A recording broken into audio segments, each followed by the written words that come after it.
Hello everyone, welcome to Click 11. This is the 11th video in the Click PLC programming tutorial that I'm doing. We're picking up from where we were in the last video. We introduced you to the Click PLC communicating with a Seymour Micro HMI. We showed you what the tag database was. We set up some values that you could see the values change, and we based this on the program that we did in the Click 8 video, where we set up 4 different looms and set the data up so that we would be prepared for this type of programming.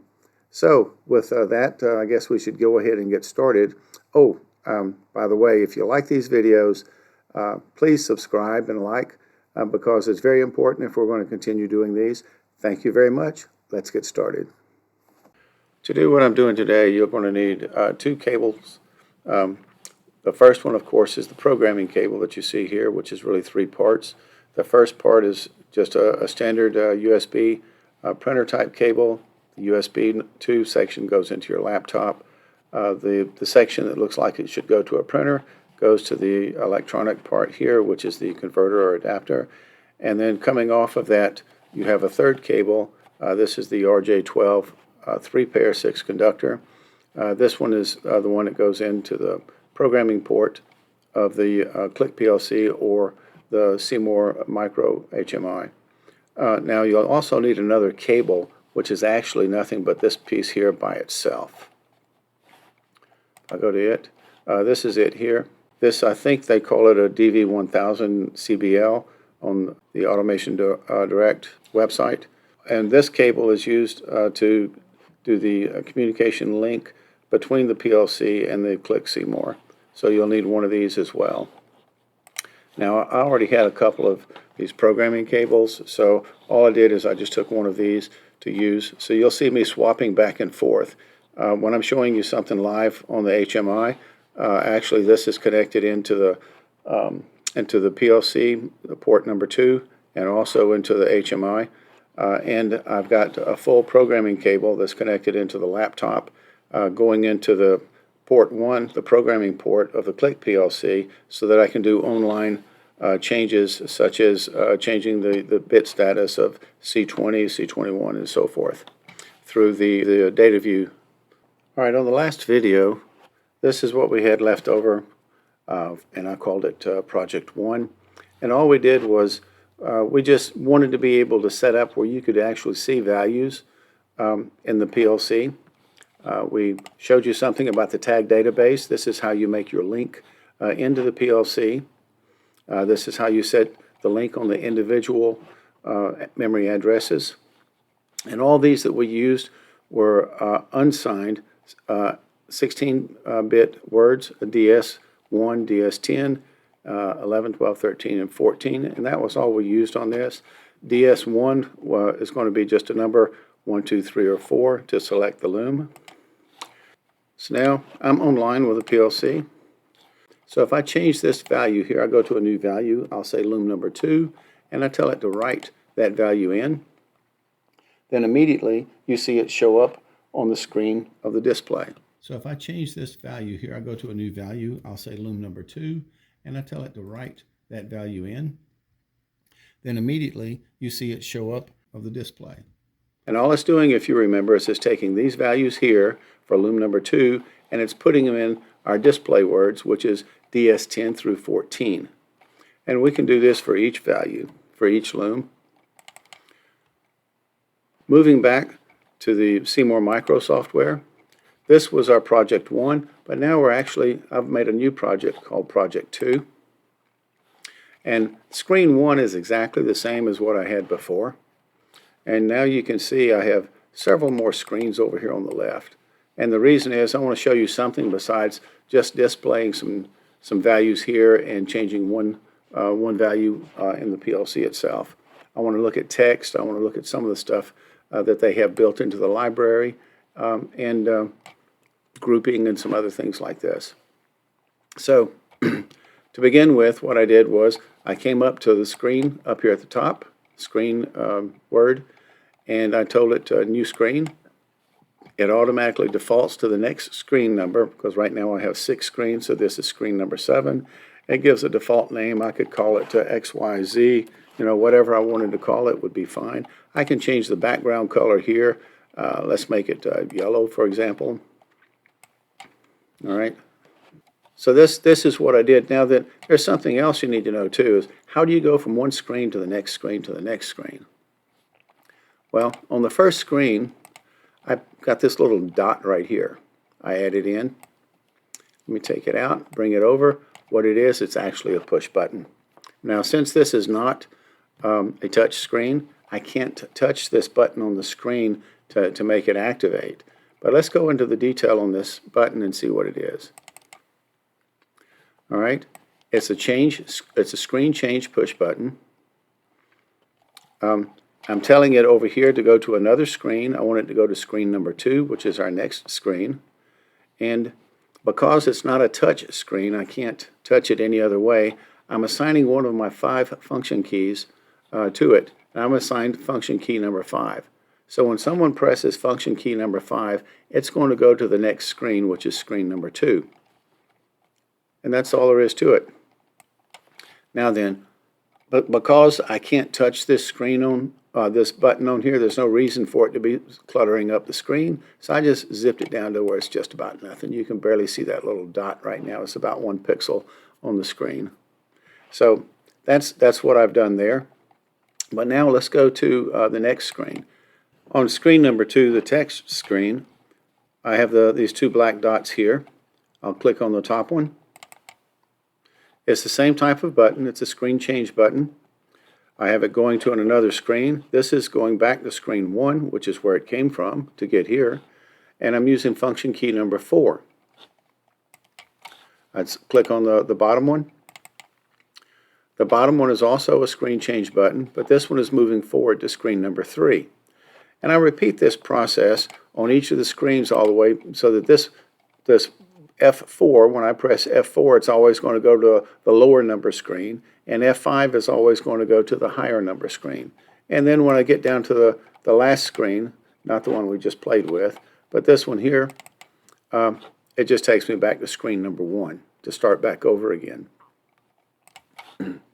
But coming back up here to screen number 2, if I take these buttons, I don't like seeing them on the screen, and I can't touch them anyway. What if I just take them and I just move them off the screen? Just take my arrow buttons, move it down off the screen. It's off the display area. You know what? It still works. So if I press F4, because all this, everything on this panel here reverts back to the screen controls. The only thing that you see on the screen itself on the display is just what's in this area here. But these will still work even though that they're not on the display part of the screen. There's no reason for them to have to be on the display part of the screen since they're tied to a function key. Screen number 2 is to look at text, fixed text, lookup text, dynamic text, move up and down all around. All that is just a scroll one. We're going to look at each one of these individually.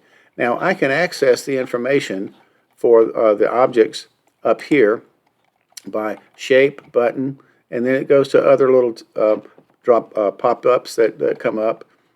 So you can see in the text over here, I can pop up the different types of text over here. Now I'm doing all this from the object a word at the top of the screen, the object tab, but at the same time I can see the object list over here on the right hand side. It's going to pop up automatically. Unless you've got it turned off, it's going to pop up by default automatically. So if I look at shapes, for example, I can do lines, rectangles, circles, and frames. Push buttons, I've got all kinds of push buttons. If I click the push button, for example, you see the parts list down here? It comes up, it will show me all the different push buttons that I've got. I can grab one and just grab it and drag it over to my screen. Switches, that's what we'll look at this screen over here, the next screen. You can see that I used a paddle switch on the next one. We'll talk about that in a minute as well.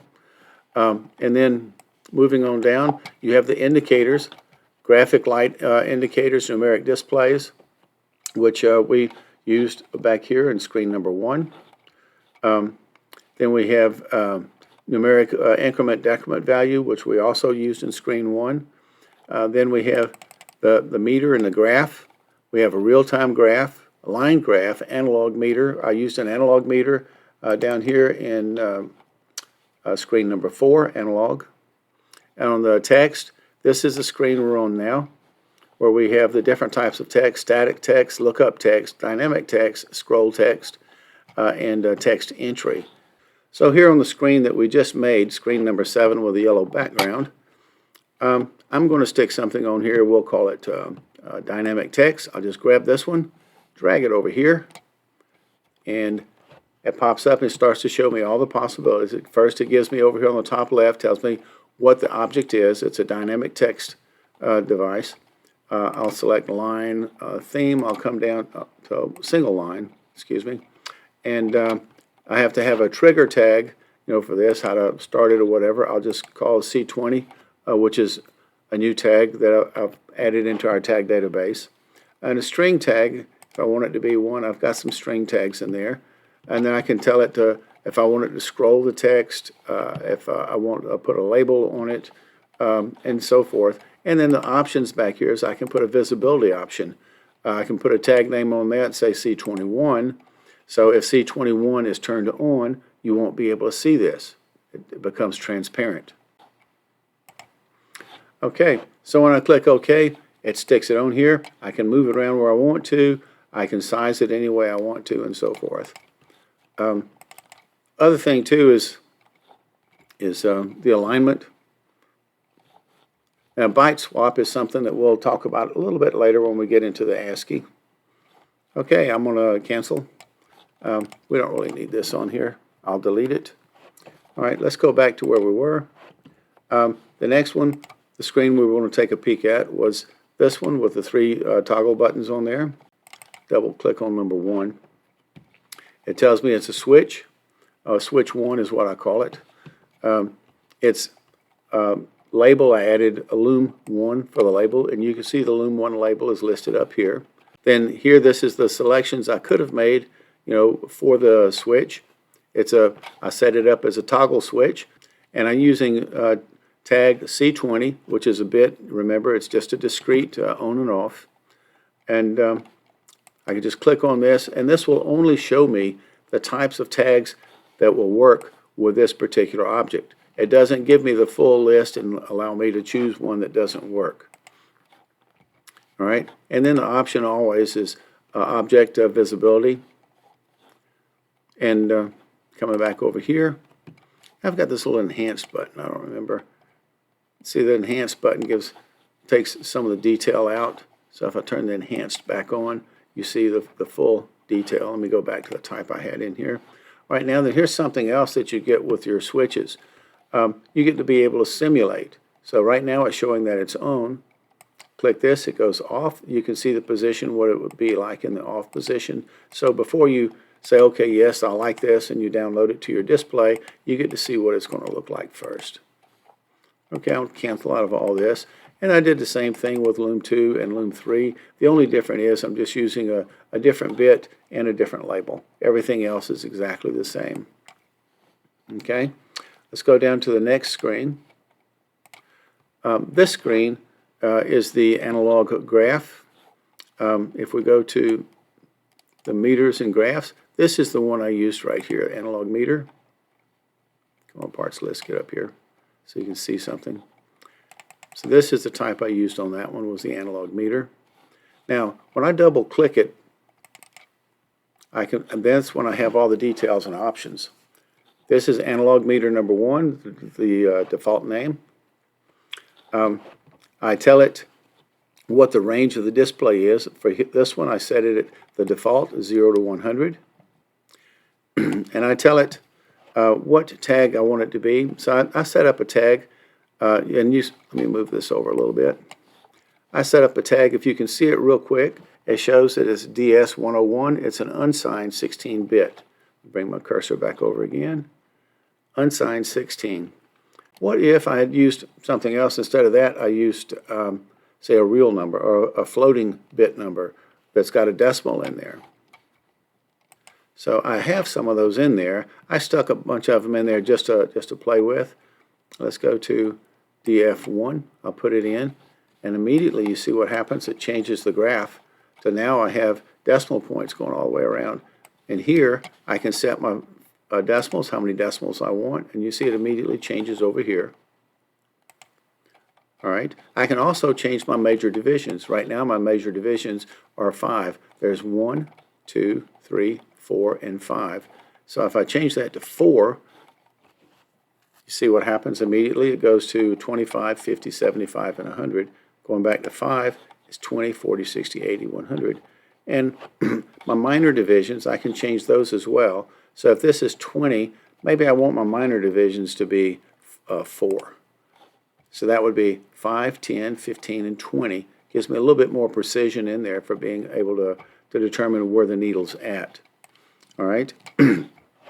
And the range for the display right now is 0.00000. And you can see that's 6 zeros I could possibly have on that. And a maximum is 106 zeros. Let's go back to where I had it originally to just the analog display tag, which was unsigned 16-bit. All right, now then, it puts a display range on there of 0 to 100. So I have to make sure in my PLC program that analog display, that tag, does not exceed 100, because then it would be beyond the scope of this graph. Now, there's some other tricks that you can play with it. You can have different styles. For example, here you could have this style. You could have this style. You can turn it to different angles that you want, and so forth. But the default one works for for what I want to show you on this one. Alarm band. You could have an alarm band set so that it will get alarm at a certain value. And there's different things that you can do with the alarms. We're not going to get into alarms right now. That may be something we talk at a little bit later as we get more complicated. Option always becomes object availability. Turn it on, then sure, we can just set a single bit that would say it's visible only in this bit or something. Okay, so that's what this one is. Go to the next screen. Now this one's a little bit different. This is indicators, indicator lights. You see the different types of lights that we could put on there. You have all kind of different little lights that we could put on. This one, I double click it. It's a graphic indicator light, and it's the one that looks like this.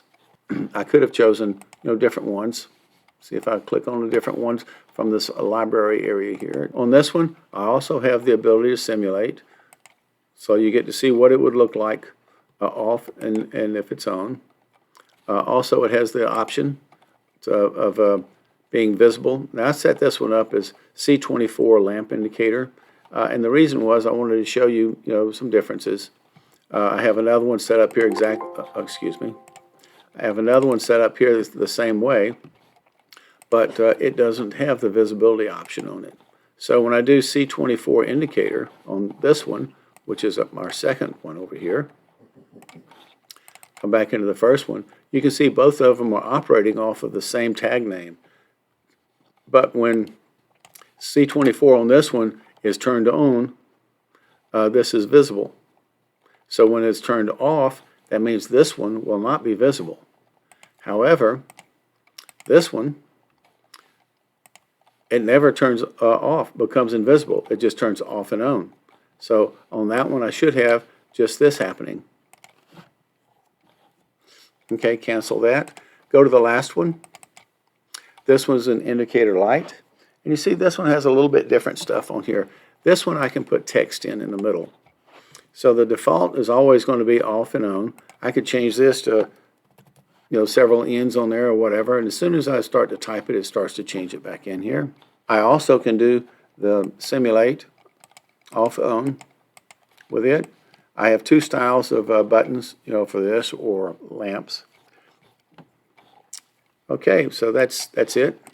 So that completes that one. And then we've got one more over here. I've actually have two things separated, one on top of the other. This one is all grouped together. Everything moves together as one item. If I take this and I go to Edit, Grouping, and I tell it to ungroup, then I can access each piece individually. And all I did was just a stupid little circle and some straight lines there. All All right, so I can move them individually. Once I have them in the position I want it to act as a solid entity. So I group them together as a group. Now this one I did the same thing. All I did was just copy this one and I pasted it. So I moved it to over here. I deleted the mouth and I replaced it with a circle. Then I took it and I grouped it as well. All right, screen number 6. I just changed it around a little bit just now. I click on this and everything here is a group. I can still come back in and double click on the individual part. I've grouped these together with the edit button, in the grouping. Tell it to ungroup. Now I click directly on the individual part of it. And I can set the individual parts with whatever properties that they might possibly have. All these really have is just the type of line and visibility. That's really about it on lines. Circles are the same way. There's really nothing much to it. Go to circles. I go down to the library. You see I've got a couple of different types. One is a perfectly round, and then the other two are oval shapes, and then some with some backfill in there, and then a sample shape, number 13, sort of lets you do what you want to do. All right, so on this one, all I did was I just made a stupid little face with a circle and some lines. And then over here, I made a circle. I'm going to take that one and turn that one on when C24 lamp indicator is on. Okay. And the mouth over here, I'm going to make it turn off when C24 lamp indicator is turned on or turned off. Okay. So I'm going to take this one, move it right over on top. So now then, I have a round mouth over a flat mouth. I can group all this together again if I want to. I just tell it to group it. There's nothing necessary for the grouping. The grouping on these little inexpensive HMIs is really so that you can grab it as a group and move it around without losing the relationship of all the other parts inside that group. And that's really about all, because if you go in and try to change the properties as a group, it really doesn't let you, but you can go in and change the properties of the individual part. But when you move it around, you can move it as a group, and that's really about all the grouping is really good for. It treats it as a separate entity as far as alignment and so forth. Hey guys, I'm sorry, but this video is running so long, I'm having to split it in half, so at least you don't have to look at the whole thing at one shot.